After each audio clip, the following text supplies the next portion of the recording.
ఈరోజు మాచర్లపట్నంలోని శ్రీశైలం రోడ్డు మరి జూలకంటి నాగిరెడ్డి గారి కాలనీ అని నామకరణం చేసి ఉన్నాము.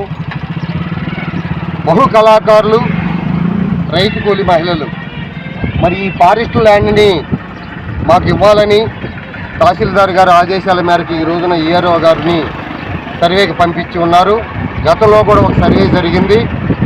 మరి పై అధికారులకి, జిల్లా కలెక్టర్కి రిపోర్ట్ రాయాలంటే మళ్ళీ ఒకసారి చూడాలన్నందుకు ఈఆర్ఓ గారిని పంపించారు. టౌన్ ఈఆర్ఓ గారు మరి నాగేశ్వరరావు గారు పరిశీలించి మా జానపద కళాకారులు, డప్పు కళాకారులు, రైతు కూలి మహిళల లీడర్లు అందరూ కూడా ఈరోజు పాల్గొనడం జరిగింది. మరి గత 5-6 సంవత్సరాల నుంచి మరి ఈ ల్యాండ్ మాకు కావాలని, ఫారెస్ట్ ల్యాండ్ని డీనోటిఫై చేసి సొసైటీకి ఎడగొడితే డబ్బును గవర్నమెంట్కి చెల్లిస్తామని, మరి 500 మందికి మరి ఇళ్ల స్థలాల కొరకు ఎస్సీ ఎస్టీలకి, జానపద కళాకారులు అంటే ఎస్టీలు, డప్పు చర్మకారులు అంటే ఎస్సీలు, రైతు కూలి మహిళలు అంటే దళిత, గిరిజన, బహుజనులు అన్ని కులాల వారికి కూడా ఈ కాలనీలో 500 మందికి ఇళ్ల స్థలాలు కావాలని తహసీల్దార్ గారి గవర్నీయులు మాచర్లపట్నం, మాచర్ల మండలం తహసీల్దార్ గారి ఆదేశాల మేరకు ఈఆర్ఓ గారు రావటం, సర్వే చేయటం జరిగింది.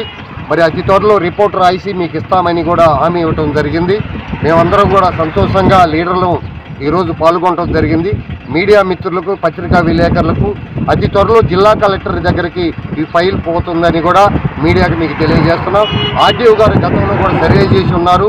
మరి ప్రతి అధికారిని మరి ఎమ్మెల్యే గారి దృష్టికి కూడా తీసుకెళ్తాం. జూలకంటి నాగిరెడ్డి గారి మరి కాలనీకి మరి వాళ్ళ కుమారుడే కాబట్టి ఎమ్మెల్యే గారు మాకు సహకరిస్తారని, రాష్ట్ర ప్రభుత్వం కూడా సహకరిస్తుందని, అతి త్వరలో ఎంపీ దగ్గర కూడా కలవటానికి మేము సంసిద్ధంగా ఉన్నామని మీడియాకి మీకు తెలియజేస్తున్నాం.